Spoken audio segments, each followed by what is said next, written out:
Hello tout le monde, j'espère que vous allez bien. On réalise ensemble aujourd'hui des petites tartelettes à la fraise avec une pâte sucrée à l'amande, une crème d'amande, des morceaux de fraises, un confit de fraises, une ganache montée chocolat blanc vanille et des morceaux de fraises. C'est parti pour la recette. Je prépare la veille si vous pouvez la ganache montée, donc je fais tremper la gélatine dans un grand volume d'eau froide ou dans un volume précis si vous utilisez de la gélatine en poudre pendant au moins 10 minutes. Je fais fondre tout doucement, attention sur feu très faible, le chocolat blanc. Dans une casserole, je verse la crème ainsi que la vanille et je porte le tout à ébullition. Hors du feu, vous allez pouvoir ajouter la gélatine hydratée et essorer. Vous mélangez bien pour la faire fondre dans la crème chaude. Je récupère le chocolat blanc fondu et je vais y verser par-dessus la crème chaude en 3 fois tout en mélangeant énergiquement au centre avec la spatule. Vous êtes en train de créer une belle ganache. Donc on réalise une émulsion. Le tout c'est de bien mélanger énergiquement et une fois qu'on a ajouté la crème chaude, vous allez pouvoir ajouter le restant de crème froide. Vous le filmez au contact et on réserve au moins 5 heures au réfrigérateur. L'idéal c'est de faire la veille. Pour le confit, je verse la pectine dans une partie du sucre. Dans une casserole, je verse les morceaux de fraises, ou si vous pouvez de la purée de fraises. J'y ajoute du jus de citron et le restant de sucre. Vous mélangez et vous mettez sur feu moyen. En chauffant, vous allez pouvoir écraser les fraises. Une fois porté à ébullition, vous allez pouvoir ajouter le mélange pectine et sucre. Et à partir de ce moment-là, il faut mélanger sans s'arrêter pendant au moins 1 minute. 1 minute 30 c'est bien parce que les fraises ça rend pas mal d'eau. Je réserve dans un autre récipient, je filme au contact et je réserve au réfrigérateur pendant au moins 5 heures. Par la pâte sucrée, donc je commence par bien crémer le beurre qui est mou. J'y ajoute le sucre glace et je crème de nouveau. C'est-à-dire que je mélange avec la feuille du robot ou à la spatule. Vous pouvez ensuite ajouter l'œuf battu, vous mélangez un petit peu, mais pas besoin de mélanger de trop, vous allez obtenir cette préparation avec des petits morceaux. Et à ce moment-là, on ajoute la farine, la poudre d'amande et le sel. J'ajoute également de l'arôme de vanille. Vous mélangez doucement, la pâte va commencer à se former. Vous allez pouvoir ajouter la farine sur le plan de travail pour éviter que la pâte ne colle et vous allez pouvoir terminer de bouler la pâte à la main. On obtient une belle pâte lisse qu'on va aplatir un petit peu en carré et filmer au contact. Vous pouvez la réserver 1 heure au réfrigérateur pour qu'elle durcisse un peu. Elle sera moins collante de ce fait pour la travailler. Je vais ensuite préparer la crème d'amande. Donc je mélange dans un récipient le beurre bien mou. J'y ajoute le sucre, je mélange de nouveau. Puis j'y ajoute l'œuf battu. Vous mélangez bien mais sans trop fouetter, sinon votre crème d'amande va gonfler à la cuisson. Donc juste un petit peu comme ça. Et ensuite vous pouvez ajouter la poudre d'amande. Et c'est facultatif, mais je termine également en ajoutant un peu de crème liquide. Je filme au contact et je réserve au réfrigérateur. Tous les éléments sont prêts, maintenant je prépare la plaque de cuisson avec le tapis de cuisson et les moules à tartelettes. Ici pour cette recette j'ai pris des moules à tartelettes ovales et j'ai beurré l'intérieur.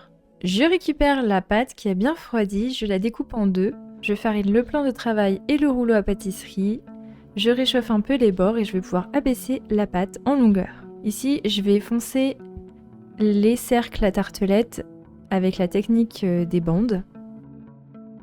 Donc je découpe une bande qui va d'abord venir se poser sur le tour du cercle et ensuite je découperai une partie de pâte pour le fond.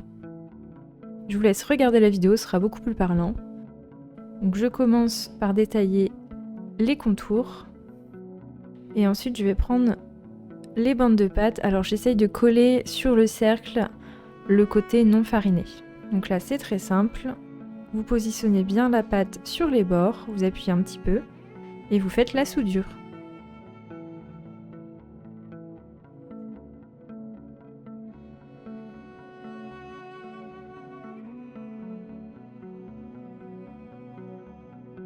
Et vous faites la même chose pour chaque cercle à tartelettes.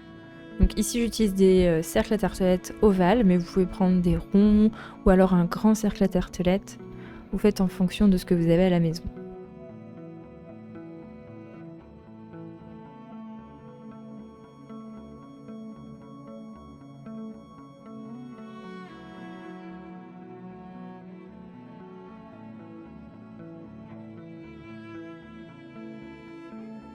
Donc les bords sont faits, maintenant je vais détailler les bases que je vais venir déposer au centre.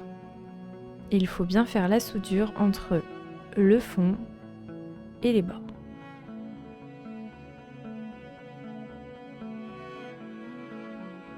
Et pour vérifier que tout est bien fait, retournez le cercle. Et s'il y a encore des trous de l'autre côté, eh bien voilà, vous faites la soudure avec votre doigt. Ensuite, j'ébarbe le dessus. Je réserve le fond de tarte un petit peu au réfrigérateur pour qu'il se fige. Et lorsque c'est fait, vous allez pouvoir déposer au centre des bandes de papier cuisson et des billes pour mettre du poids. Et vous allez pouvoir enfourner dans un four préchauffé à 180 degrés en chaleur tournante pendant 10 minutes pour commencer. Au bout de 10 minutes, vous sortez la plaque et on va venir retirer les billes. Vous laissez complètement refroidir.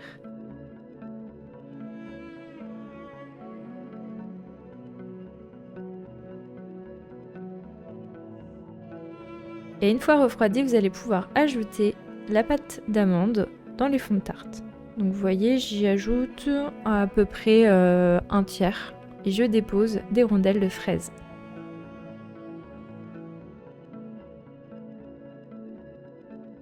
Vous allez pouvoir enfourner 10 nouvelles minutes. Au bout de 10 minutes, vous pouvez sortir. Normalement, vous n'en avez pas besoin, le moule va se découler tout seul, mais avec ce type de moule ovale perforé, des fois il faut passer un petit peu le couteau. Je retire les cadres et je vais passer un pinceau avec un jaune d'œuf que j'ai mélangé avec une cuillère à soupe de lait sur les bords. Et j'enfourne 5 minutes supplémentaires. 5 à 10 minutes, surveillez la coloration. Et voilà, à la sortie du four, vous laissez complètement refroidir et vous retirez les fonds de tarte de la grille chaude. Et si besoin, vous pouvez limer un petit peu le dessus. Lorsque tout est refroidi, vous allez pouvoir déposer au centre du confit de fraises, vous réservez au frais, et maintenant on va pouvoir monter tout doucement au fouet la ganache à la vanille. Donc il faut monter doucement puisque ça va prendre assez vite. Et vous voyez, dès que vous voyez bien les traînées du fouet, c'est le moment de s'arrêter.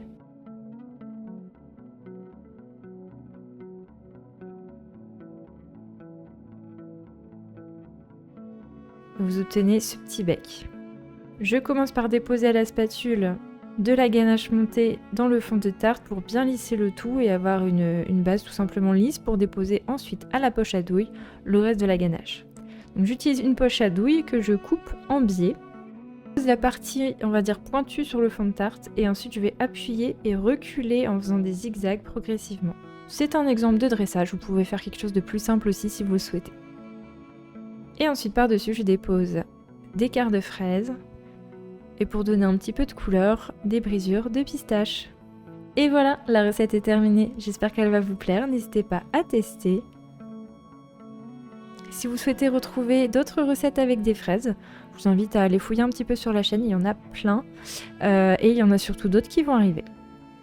N'oubliez pas de vous abonner à la chaîne pour suivre toutes mes vidéos et me soutenir, je vous dis à très bientôt pour de nouvelles vidéos.